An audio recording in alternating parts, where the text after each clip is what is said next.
Üdvözlök mindenkit! Ez itt a Digit Podcast. Személyi László vagyok, a Future-nál vezető partnere, és társam a krimiben Szekér Zoltán, az ODM és a Sailing Hangar alapító ügyvezetője. Sziasztok, jó napot kívánok! A Digit Podcast célja, hogy akit nem elégítenek ki a felszínes cikkek és a hangzatos jelszavak, az közelebb kerülhessen a digitalizáció és az informatika mai meghatározó trendjeihez. Mi itt a mélyére fogunk ásni a dolgoknak. Ez itt a Digit Podcast következő adása, amit a Deltával közösen fogunk felvenni. Mai vendégünk Bakos Róbert, a Delta Systems vezérigazgatója, és Tóth István László, rendszerintegrációs és IT szolgáltatási igazgató. Köszöntelek benneteket. Ti hogy látjátok, hol tartanak a magyar vállalatok ebben a digitális érettségben? Ugye vagyunk olyan régóta jelentős szereplői a magyar IT piacnak, és főleg az üzemeltetési szolgáltatások tekintetében, hogy elég komoly tapasztalatot gyűjtöttünk már a témában, szakmai és üzleti oldalról egyaránt, és azt gondolom, hogy a legfontosabb faktorokat talán elég jól látjuk. Ugye először is az üzemeltetés jövőbiztossága, hogy alapvetően nem az a dolga egy üzemeltetőnek, hogy tüzet oltson, vagy nem csak az a dolga, hanem életciklusban gondolkodjon, ismerve ugye nem csak az ügyfélnek a rendszereit, hanem az üzleti céljait is. Egy következő kérdést még hozzád intéznék. Milyen jelekből látjátok a szervezetben, hogy az IT üzemeltetés már nem követi az igényeket? Ennek azért számos jele van adott esetben. Ha az IT üzemeltetés nem szolgálja ki megfelelően ugye az üzleti folyamatokat, vagy a jövőbeli célokat, akkor egyértelműen látni fogjuk, hogy folytópontok jelentkeznek. Alapvetően ugye itt gondoltunk arra, hogy mondjuk nem megfelelő ütemben modernizáljuk ugye a módszereinket, akár az eszközöket, vagy ügyfél, illetve Delta oldalon egyaránt, vagy egész egyszerűen folyamatossá válnak azok a közös monitoring rendszeren, vagy mondjuk úgy közös műszerfalon látható információk kapcsán ugye a különféle nézeteltérések, amik alapvetően jellemzik, vagy inkább mutatják számszerűsíthetően, hogy ugye a Delta milyen színvonalon, milyen minőségben végzi az üzemeltetést. Azért mi próbálunk ennek mindig elébe menni, és ha egy mód van rá, akkor alapvetően rugalmasan hozzáállni, és a saját folyamatainkon is alakítani, úgy, hogy a lehetőleg nagyobb legyen az átfedés ugye az ügyféligények, üzleti igények, illetve ugye a fizikai valóság között. Viszont ugye szükség van az átláthatóságra, és ez a közös műszerfal, ez nem csak arra van, hogy mi a különféle SLO mutatókat tudjuk ugye prezentálni havonta jelentések formájában az ügyfél felé, hanem alapvetően az üzlet is láthatja, hogy a különféle sérülékenységi állapotok, az észlelési helyreállítási paraméterek, azok hogyan működnek, illetve hogy hogyan támogatja pontosan ugye az ő üzletmenetét, az ő üzleti elképzeléseit, ugye a mi üzemeltetésünk. De miért fontos ez? Azért, mert alapvetően, és akkor így visszatérhetünk a kérdésedre, a digitális érettség, mint olyan, ugye azért nagyon-nagyon széles skálán mozog. Ugye mind a kis, mind a közepes, mind a nagy vállalatok esetében. Ugye minél nagyobb valaki, ugye azt várnánk, hogy annál érettebb digitálisan, de ez nem feltétlen igaz. Sokszor a kicsik sokkal jobban tudnak mozogni, és ez abból adódik egyébként, hogy sokkal hajlékonyabbak, hogy úgy mond, ugye az új technológiák, új megoldások tekintetében, illetve nagyon sok cég már évekkel ezelőtt felismerte, és a NIS 2 és hasonló szabályozások pedig nagyon is rávezetik a maradékot, illetve alátámasztják, megerősítik őket abban, hogy már pedig szükségük van arra, hogy haladjanak a korral, és ugye az érettségi szintüket emeljék. Egyébként, csak megjegyzem, és ez itt a reklámhelye, a Deltának van erre megoldása, méghozzá mi előszeretettel javasoljuk a cégeknek, hogy végezzünk egy úgynevezett digitális érettségi felmérést. És egy aránylag egyszerűen kitölthető felmérés alapján elég jól be tudjuk lőni, hogy az alapvető érettség, az alapvető felkészültség ugye a 21. század első felére jellemző digitális létre, alapvetően hogy alakul a cégnél. És ez nagyon jól egybevág egyébként a Dorával, a NIS 2-vel, az ISO 27000 akárhánnyal, tehát alapvetően ez egy jó felkészülési pont, kiindulási alap, és ez alapján nagyon jól be tudjuk lőni, hogy mi is az, amire mind üzemeltetés napi valóságát tekintve, mint pedig üzletileg egy jövőképbe illeszthetően szüksége van az adott vállalkozásnak. Igyekszünk magunknál kezdeni egyébként ugye a felkészülést, tehát a saját belső rendszereink, a saját belső folyamataink egy nagyon jó gyakorlóterep. Tehát mindig egy kicsit elé kell menni ugye a piacnak, elé kell menni ugye az ügyféligényeknek, és pontosan ezért szeretjük a Deltán belül mondjuk úgy kikísérletezni egy kis petricsésze jelleggel, ugye azokat a folyamatokat, azokat az eszközöket, amiket fogunk tudni használni, alkalmazni ugye az ügyfélnél, és sokkal hitelesebben tudom, ha nekem van valós tapasztalatom az adott eszközzel, sokkal hitelesebben tudom javasolni, ajánlani neki, mert pontosan tudom, hogy mi az az impact, amit el fogok érni nála az adott eszköz alkalmazásával. Robi, hozzád fordulok. De mit vársz el vezérigazgatóként az IT üzemeltetéstől? Ha megenged, egy kicsit másik oldalról közelítem meg ennek a kérdésnek a válaszát. Nagyon sokat foglalkoztam IT üzemeltetés és egyéb hálózatok és megoldások üzemeltetésével is.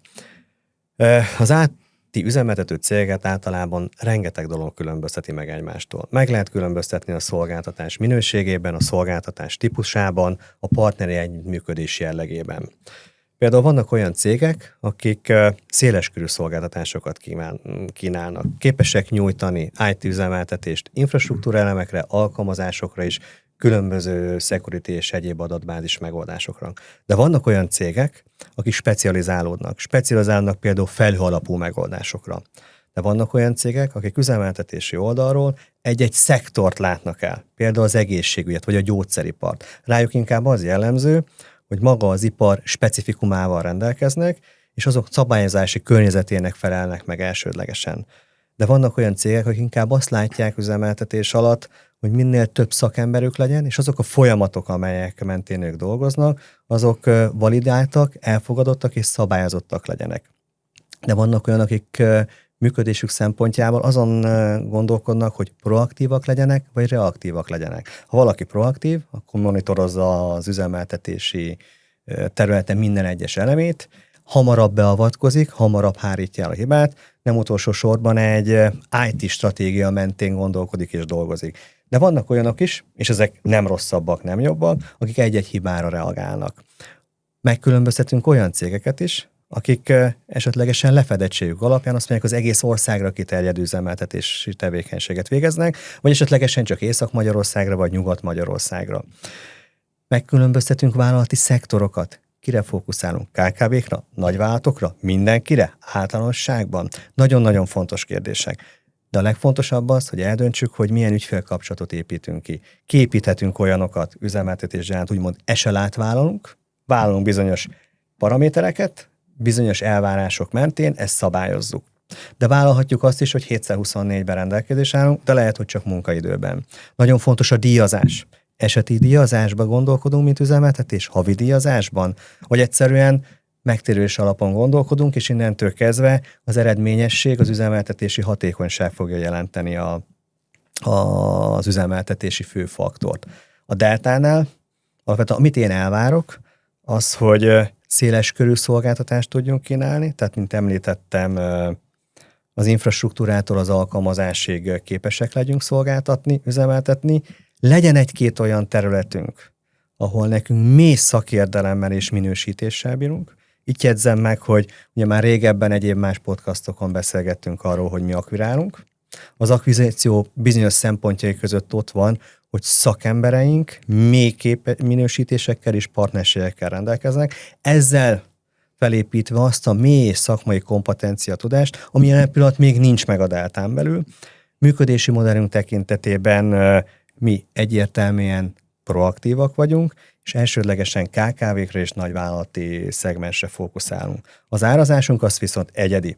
ha az ügyféllel abba egyezünk meg, hogy havi díjat fizet egy adott szolgáltatásért abba, ha abba, hogy valami ROI alapján mérjük, akkor ROI alapján mérjük.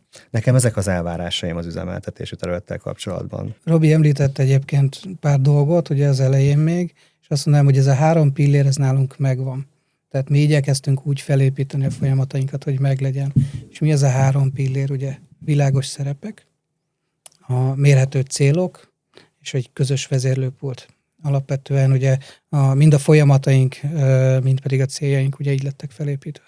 Ugye az elmúlt években az IT az főleg az üzemeltetés része arról szólt, hogy kiszervezték a cégek. Ebben így a szolgáltatás, fejlesztés oldalon láttok-e változást, hogy megjelent a mesterséges intelligencia? Ez egy összetett kérdés. A mesterséges intelligencia részét most egy pillanatra félretenném, és arra koncentrálnánk, hogy kiszervezés. Nem is a kiszervezés azt gondolom az, ami manapság jellemző, hanem a visszaszervezés valamilyen szinten.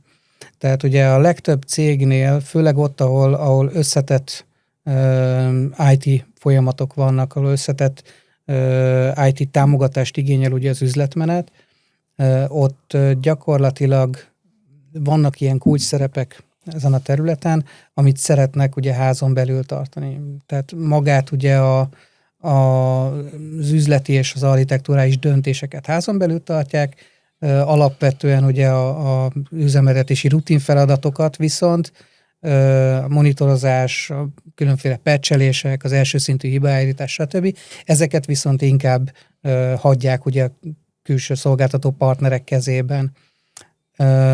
És alapvetően ugye itt visszajöhet az EMI, mint olyan, ugyanis nagyon sokszor a belső mesterséges intelligencia által megtámogatott rendszerek azok, amik indokolják ugye ennek a doméntudásnak a visszavételét.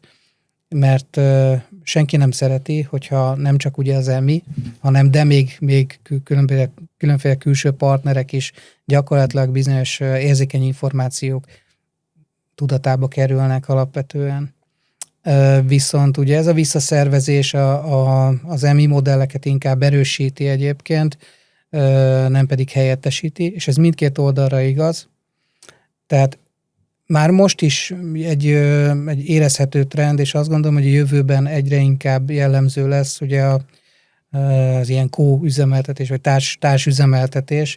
Tehát alapvetően ugye mi adjuk, vagy tartjuk fenn az adott platformot ugye az ügyfélnél, mi biztosítjuk az automatizmusokat, és ő pedig ugye ezt a doméntudást, és ugye a döntéseket hozza.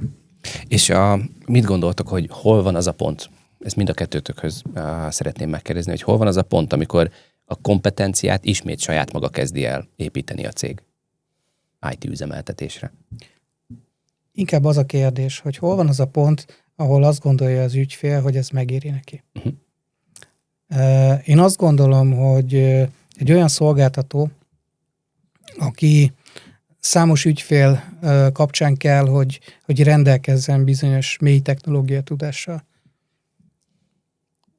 Sokkal gazdaságosabban tud különféle tudásokat, különféle kompetenciákat fenntartani és szolgáltatni az ügyfélnek, semmint hogyha valakit az ügyfél dedikáltan az adott tudással ugye fölvesz. Még visszatérve ez a kiszervezem, beszervezem, saját magam csinálom, vagy partnereket kérek meg erre. Az elmúlt nagyjából 20-25 évben én azt láttam, hogy a kiszervezem, beszervezem az egy gazdaságossági kérdés volt. Mi éri meg? Külsővel vagy belsővel? Egy jó ROI. Egy jó ROI. De az informatikai piaci parág az azért jelentős fejlődésen ment keresztül. Egyre jobban rájöttek a vállalatok arra, hogy érdemes azon elgondolkodni, hogy az informatikát az core tevékenységnek tekintik-e, vagy nem. Megjelentek azok a megközelítések, gondolkodások, hogy igen, én lehet, hogy értek útépítéshez, de nem biztos, hogy kellő mértékben is képes vagyok fejlődni és követni az informatikai trendeket. Ez elindult egy olyan gondolkodás, hogy a core tevékenységet megtartom, a doméntudást megtartom, viszont az informatikát kiszervezem, az üzemeltetést.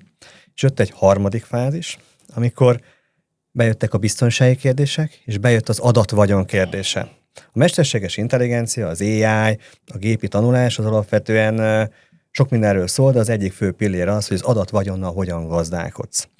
És most már annyira összetetté vált, hogy én is azt mondom, mint az István, elindultunk egy hibrid modellben. Vállalatok tartják az adatvagyonokat, viszont kérnek abban segítséget, hogy ezt az adatvagyont üzemeltessék, ezt az adatvagyont kellően használják föl üzleti célokra, és a működésük, üzemeltetésük hatékonyságára.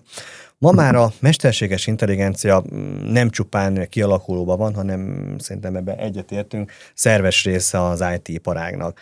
Jelentős fejlődésen, folyamatokon megy keresztül, alapvetően formálja ezt az informatikai iparágat.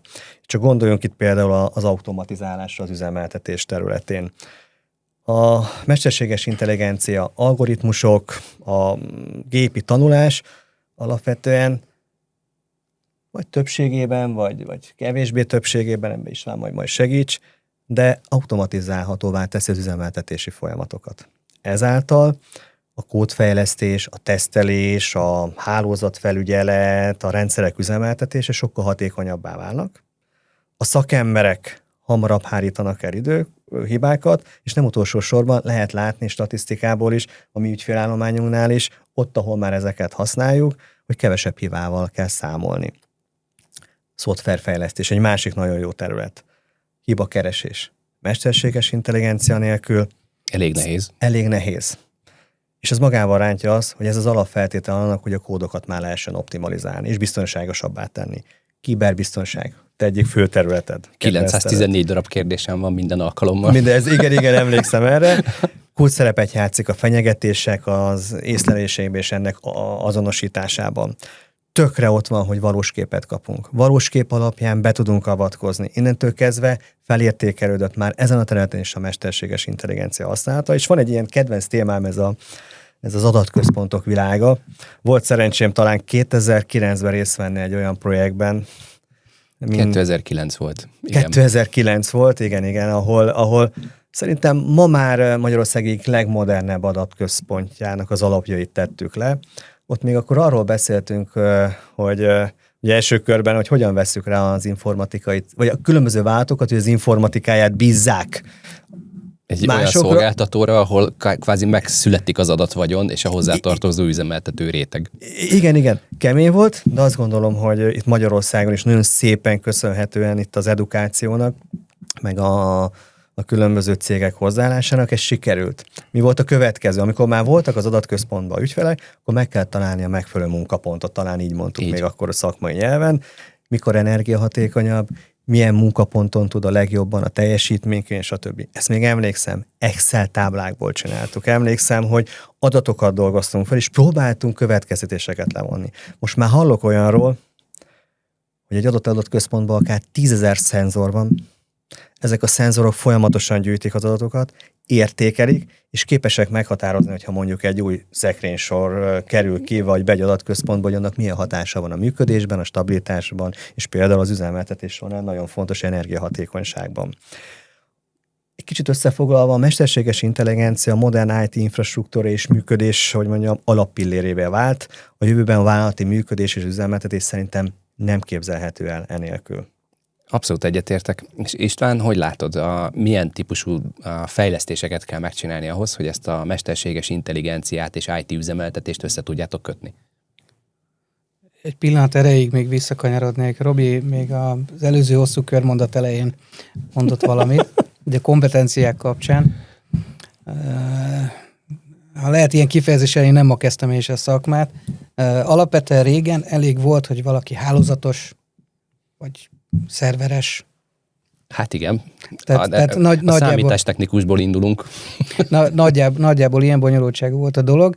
Aztán ugye a hálózathoz mi tartozott, ez elkezdett bővülni, és manapság már minden egyes területen, legyen az hálózat, legyen az a szoftvertechnológiák, legyen az ugye az alkalmazásfejlesztés, legyen akár ugye a hardveres adatközponti technológiák, gyakorlatilag azt látjuk, hogy ilyen kis alterületek jöttek létre.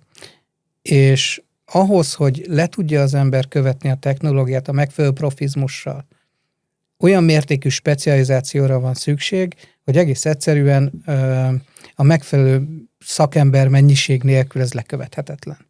És akkor most ide tartozik, és adja magát. Bocsánat, Robi, hogyha szeretnél hozzá mondani mi csak ennyi, hogy ugye mind Delta, mint üzemeltetés, mint talán említettük is, de egy széles portfólió kínálattal élünk.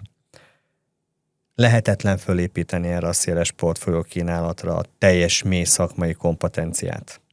Ezért van az, hogy mi nem csak saját magunk építkezünk, hanem egy olyan partneri struktúrát alakítottunk ki, akik specializálódtak egyes szakterületek üzemeltetésére és azoknak a fejlesztésére. A modell alapvetően ebbe tud, én azt gondolom, jelen pillanat Magyarországon figyelembe véve az igényeket, a gazdasági helyzetet, meg a kiszámíthatóságot, a hosszú, vagy rövid, vagy középtávú megállapodásokat építeni, amikor arról beszél, hogyha valaki széles körben próbál üzemeltetési szolgáltatásokat kínálni az ügyfeleinek.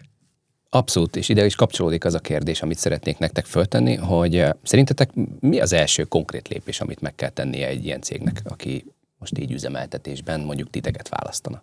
Az első lépés az, hogy keressen meg minket, kezdjünk el beszélgetni, és tisztázzuk azt, hogy milyen platformon, milyen célokkal rendelkeznek. Nézzük meg, hogy milyen digitális érettségen vannak, hogyha már beszéltünk erről, és ezt követően pedig tényleg elkezdhetünk konkrét lépéseket tenni annak érdekében, hogy tisztázzuk, hogy hogyan tud ez az együttműködés a jövőben kielégítő lenni mindenkinek. Tehát egy produktívan ismerjük meg egymást. Ez egy szakmai megközelítés, azt gondolom, és ez tök jó, mert készítsétek ki egymást. Mert igen, ez a te szakmád és a te feladatod, de én inkább azt mondom, hogy első lépés, az ügyfélnek meg kell kérdezni tőlünket, meg kell kérni bennünket arra, hogy győzzük meg arról, hogy mi legyünk azok, akikben bízik, akikre rábízza akár az adatvagyon a működését, az üzlet folytonosságát. Mondjuk meg, hogy miért jó az neki jelenre, jövőre, és ne csak gazdaságossági szempontok tekintetében, hisz régen, mint említettem, ez volt a fő szempont, hanem abból a szempontból is, hogy ő hogyan fog tudni birtokában lenni azon innovatív, akár AI, mesterséges intelligencia történeteknek, amellyel a versenyképességét, itt ezt a szót hangsúlyoznám ki, a versenyképességét meg tudja őrizni, vagy esetleg versenyképesebb tud lenni az ő saját piacán és szegmensében. Bocsánat, annyit hozzátennék, hogy ugye, tegnap volt egy kerekasztal beszélgetésünk, ahol fölmerült az a kérdés egyébként, hogy hogyan is ugye a board általában a menedzsment egy vállalkozásnál alapvetően a különféle kiberbiztonsági beruházásokra hogyan gondol, hogy szemléli azokat, és itt elhangzott egy pár nagyon érdekes gondolat. Az a kapcsolatban, hogy a magát ugye az IT beruházásokat, amik például ugye egy NIS2 kapcsán szükségesek, egy DORA kapcsán szükségesek, amik egyáltalán ahhoz szükségesek, ugye, hogy a cégnek a működését ugye fölhozzuk a 21. századnak a megfelelő szintjére. Alapvetően hogyan látják, ugye? De ez nem csak IT költség, hanem mindig úgy érdemes inkább megközelíteni, hogy ez egy kockázatcsökkentésből adódó hozam. És nekünk inkább az a célunk egyébként, hogy azt láttassuk, hogy alapvetően nem csak ugye a megtérülésben, nem csak az egyéb dolgok kapcsán, de tehát üzleti vagy tisztán anyagi dolgok kapcsán, de tényleg mi az a hozzáadott érték és valós hozzáadott érték, amit mi képesek vagyunk ugye biztosítani az ügyfél számára. És ez inkább a szemléletmódnak a mondjuk közös platformra hozása kell, hogy legyen. Én most egy picit megengeditek az elmúlt 4 hét összes konferenciájának a summáját egy kicsit összepróbálom ezzel kapcsolni. Egy felmérés szerint 42%-a a magyar vállalatoknak nem tervez semmiféle IT beruházási költségnövelést. A probléma, hogy a 42%-nak hány százaléka az, aki NIS2 köteles. Ez egy nagyon fontos szám. 42%-ból, ha akár 2% is nem tervezett azzal, hogy ő NIS2 köteles, akkor az a felkészülés és az arra szánt összeg már ki van maradva. Ehhez képest a stratégiában sincs benne, és ott fog iszonyatos meglepetéseket okozni, ez a 914 darab kérdés, ami a felkészüléshez kell. A 2. számú gondolatom, hogy az adatvagyon felméréssel kéne kezdődnie egy NIS2 felmérésnek. De nagyon sok olyan megkeresésünk van, és ezt most így kérdezem tőletek is, hogy nektek van-e ezzel kapcsolatos tapasztalatotok, hogy az IT üzemeltető azzal keres meg, hogy megvan az adatvagyon felmérés, de nem tud mit kezdeni vele. Miközben már mesterséges intelligenciát szeretne valamilyen projekt szinten megjeleníteni. Ugyanebben a 42%-ban van benne az is, aki AI-jal szeretne foglalkozni, és 85%-a azt mondja, hogy AI-t akar bevezetni, miközben a valóság, hogy nem ér össze. Mit gondoltok erről? Itt az adatvagyon problémára csak annyiban reflektálnék első körben, hogy nagyon sokan nem is tudják, hogy pontosan miből áll az adatvagyonuk. Majd amikor némi segítséggel, vagy akár saját maguk összeszedik, akkor a legtöbb esetben az adatvagyon az nem megfelelően struktúrált. Sőt, egyáltalán nem struktúrált. Tehát ha fogom magam, és a háború és békét teljesen random kinyomtatom, és nem random oldal sorrendben, hanem random szó sorrendben összerakom neked, és ledobom ide az asztalra, tehát az egy adatvagyon. De struktúrálni kéne, hogy az kiadja tényleg a valós értéket képviselő művet. És ez a legnagyobb probléma egyébként, és itt viszont nagyon is használható a mesterséges intelligencia, mint olyan. És a legtöbb cégnél alapvetően azt látjuk, hogy a két út fut egymás mellett, teljesen párhuzamosan, és az egyik, ugye az egyszerűbb módja és használati módja ugye a mesterséges intelligenciának, az a gyors nyereség. Teszem azt a különféle adminisztratív feladatoknak a kikönnyítése, mint olyan mondjuk egy asszisztencia vagy egy kereskedő számára. Ezek egyszerű dolgok, gyakorlatilag megmondjuk a ChatGPT-nek, hogy milyen doksit kéne megírni, megírja, mondjuk jó esetben még esetleg átnézem, hogy az helyes legyen, majd utána szépen fogom és kiküldöm az ügyfélnek. Tehát ez ilyen egyszerű. Ezek ugye a gyors nyerességnek a pályáját mutatják. A Kovács László kollégám mondta, múltkor mesélte, hogy találkoztunk olyan információbiztonsági szabályzattal, ahol rajta volt ugye a vízjel, hogy minta, és már átadták a... Ezt érdemes meghallgatni a Cybersecurity külön számot is, mert azt gondolom, hogy abban nagyon sok ilyen információ van. Nálunk még ez a felmérésre térjünk már vissza az alapgondolatodra. A felmérés eredménye igen, és valószínűleg ez a valóság, mi is ezt tapasztaljuk, hogy nem tudatosan terveznek IT stratégiát, akár a KKV, de mondjuk a nagyvállalatoknál azért ez már jellemző. Az egy másik kérdés, hogy milyen mértékben, és milyen komolysággal idézőjelben. De azért van valahol nekünk Delta, meg az összes többi ilyen rendszerintegrátornak, nem beszélve a kormányzatnak, a különböző jogalkotóknak, szabályozó szervezeteknek egy olyan társadalmi felelősségünk, hogy igenis edukáljuk, mondjuk el, hívjuk föl a figyelmet, és próbáljuk elérni, hogy időről időre egyre többen ezzel tervezzenek. De az élet ugye nem mindig ilyen, ez egy lassú folyamat, viszont van egy tényező, amit tapasztalunk. Talán ebbe az évben is tudnék 2-3 olyan ügyfelet, aki azért keresett meg, hogy segítsünk. Igen, nem volt a költségvetésében jelentős összeg arra vonatkozóan, hogy bármi is. De a kényszer, mint mondtam, egy nagy úr. Igen, elmondtuk, mit lehet csinálni. Igen, felméréseket végeztünk. Igen, úgy döntött, hogy a költségvetését módosítja. És igen, áldozott arra pénzt, hogy biztonságosabb legyen, nem beszélve kiszervezte a működését, igen, nem beszélve, igen, tudta ő is, hogy van adatvagyona, de mit kezdjen vele, bevezettünk valamilyen mesterséges intelligenciát, igen, látja azt, hogy erőforrással nem bírt valamit megoldani, igen, hoztunk egy olyan megoldást, amellyel automatizáltunk, igen, látta, hogy most már bizonyos robotok azok, akik választanak bizonyos kérdésekre, mondjuk, hogyha a tanévkezdés van a diákok számára, és így tovább. Tehát én nem látom olyan problémának az, hogy nem terveznek a cégek, kell, hogy tervezzenek, de kell egy edukáció, kell egy felelősségvállalás mindannyiunk részéről, hogy ez időről időre eredményesebb legyen, de mint mondom, a kényszer nagy úr. És a vállalatok, akik tudatosak és a versenyt keresik és az előnyüket, azok fognak erre áldozni, és azt gondolom.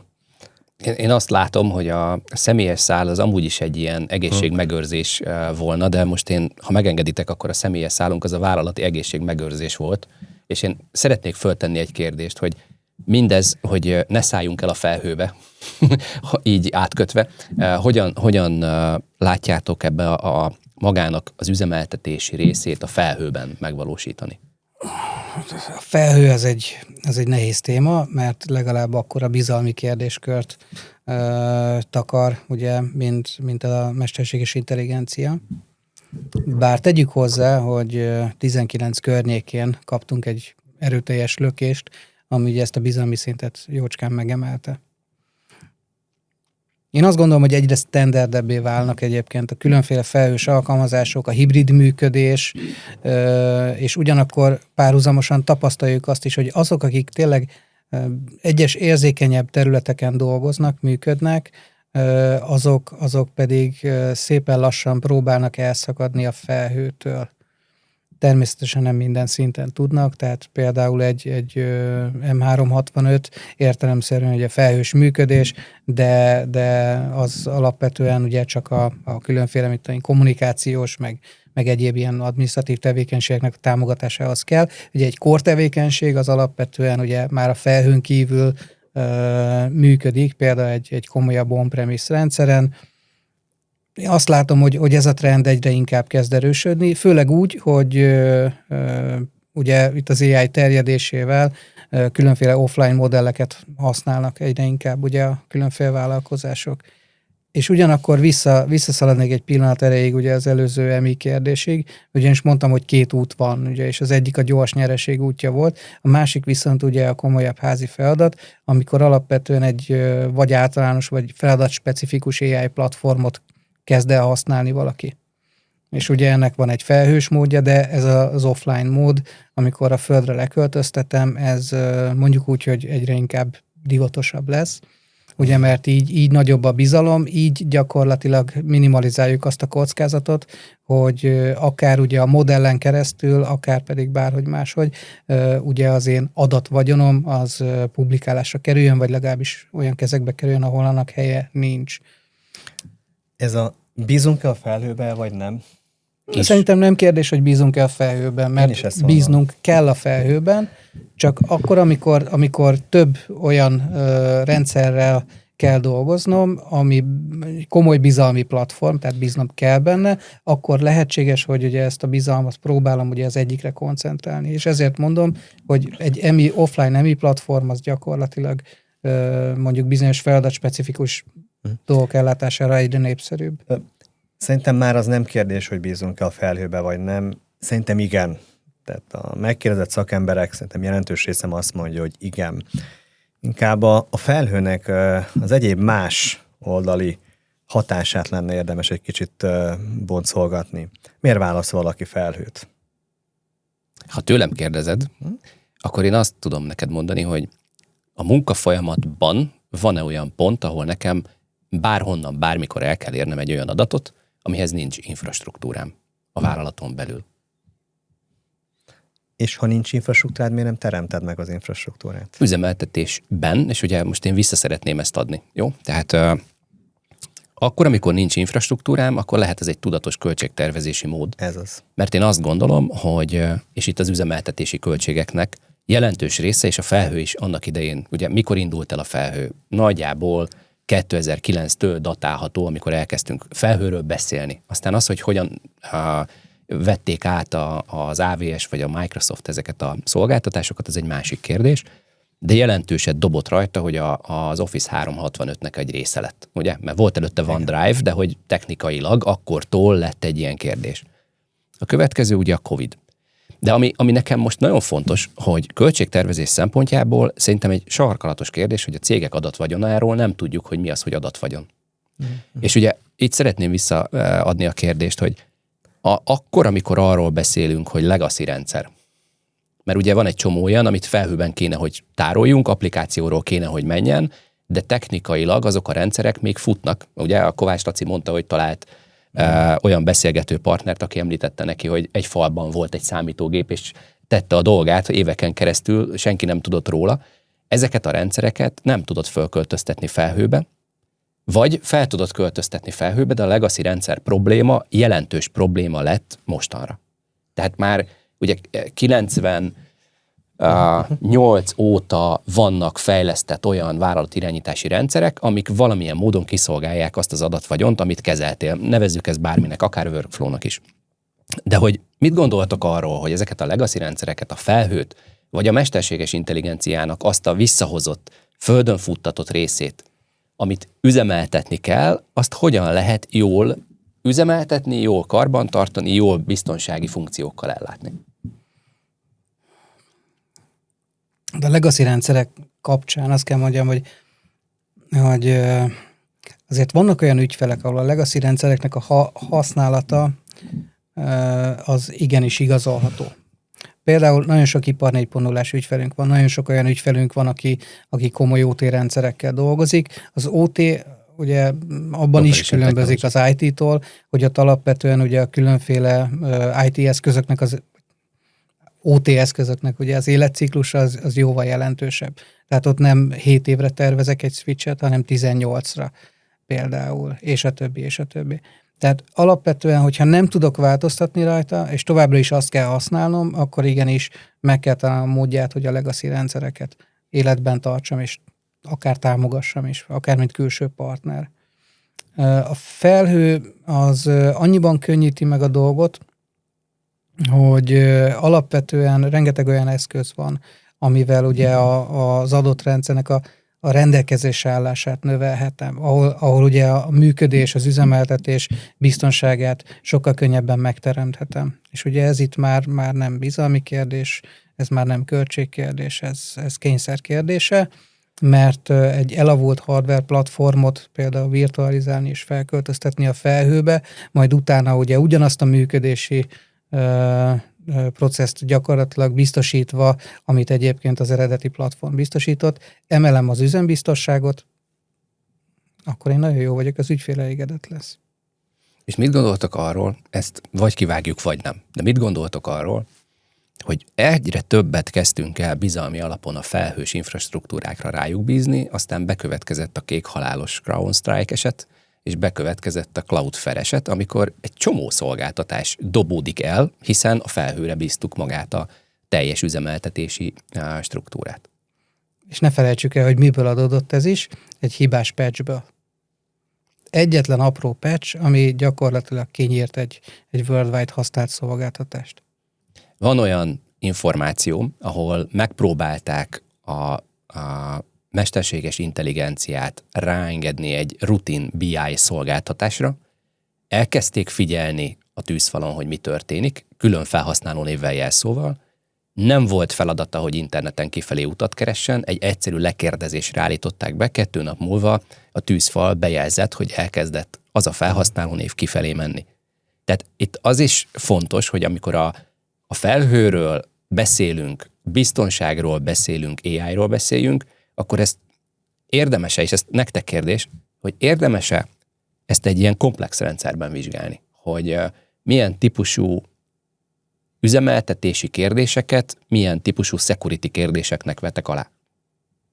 Őszintén egyik pont erről beszéltem, amikor azt mondtam, hogy 2 online platformban is bíznom kell külön-külön, az elég nehéz. Az, hogy bízunk a fejbe, az egy dolog, de akkor viszont nem fogok az emiben is megbízni korlátlanul.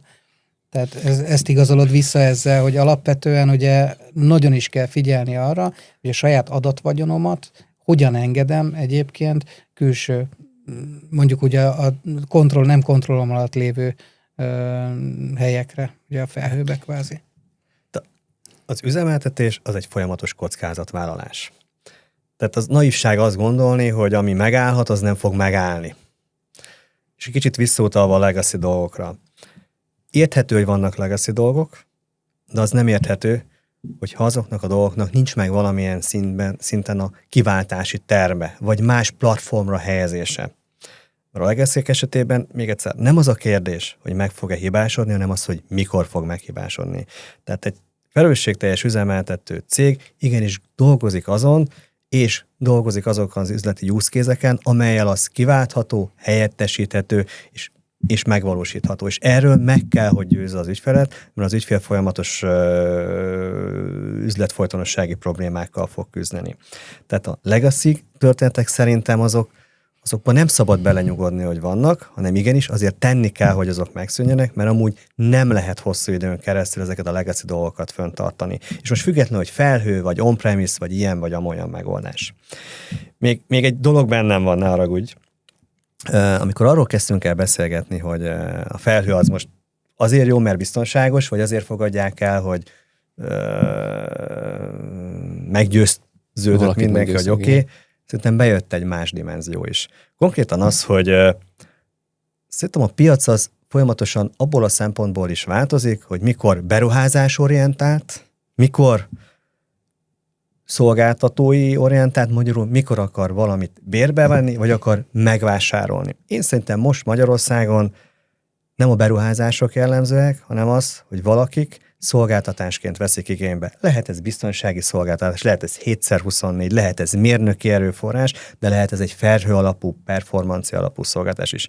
És a felhő alapú megoldásoknak szerintem a terjedését, azon túl, hogy most már az ügyfelek jelentős része biztonságosnak és elfogadhatónak találja, azon túl az is drive-olja, hogy szolgáltatásként vehető igénybe. És itt jön vissza az a dolog, hogy az üzleti tervben mit is teszek be. Beteszek egy jó nagy összeget, hogy fejlesszek és beruházzak, vagy beteszek egy 7 évre előre egy üzemeltetési díjat, amellyel úgymond a szolgáltató vállalja azt az üzemeltető társaság, hogy ő ezt úgymond biztosítja az ügyfél számára. Nagyon fontos, szintén ez a ROI kérdés ebből a szempontból. Csak kiegészítésként, hogy volt egy előadásom még a Fivoszon, és abban is elmondtam, hogy alapvetően ugye a leggyorsabb módja beindítani egy vállalkozást, a leggyorsabb módja egy új ötlet megvalósításának az mi? Nem az, hogy fogom magam, megvásárolok X mennyiségű hardvert, felépítek egy platformot, stb. Mert utána, ha az ötlet nem válik be, ha esetleg nem úgy válik be, ahogy szeretném, vagy ha beválik, akkor is maradnak felesleges kapacitásaim, rajtam, nyakamon marad az eszköz, mint tárgyi eszköz, ott romlik nálam. Mennyivel egyszerűbb, és mennyivel csökkenti valójában ugye a kockázatot, a befektetés kockázatát. Ugye az, hogyha fogom magam, és azt mondom, hogy igen, van nekem egy virtuális valamilyen eszközszolgáltatásom, és egy virtuális adatközpontban egy távolról elérhető erőforrást fogok bérelni, és pontosan ugyanúgy fogom tudni használni, ahogy egy saját rendszert. Azzal a különbséggel, hogy itt fizetek a beruházásom töredék részének megfelelő havidíjat, és emellett a havidíj mellett gyakorlatilag szinte nulla kockázattal tudom használni ugye fejlesztésre, üzletfejlesztésre, termékfejlesztésre, ugye ezt az adott platformot. Ez egy nagyon nagy előny. A mesterséges intelligencia, AI, gépi tanulás, a Delta üzemeltetési elképzelésében ott van, használjuk és csináljuk. Viszont egy dolgot nem teszünk, nem engedjük beavatkozni. Tehát mindaddig, amíg a mesterséges intelligencia támogatja a döntéseinket, támogatja azt, hogy mit és hogyan kell csinálni, azt gondolom, hogy még egy elfogadható kompromisszumos megoldás az üzemeltetés vonatkozásában. Akkor, amikor már engedjük mi a mesterséges intelligenciát beavatkozni is a működésünkbe, folyamataink, rendszerünk helyreállításában, akkor már el kell gondolkodnunk alapvetően, hogy ténylegesen milyen módon és milyen struktúra, milyen biztonságintézkedések során tesszük ezt meg. Ugye itt szerintem a kulcs szó az a kontroll.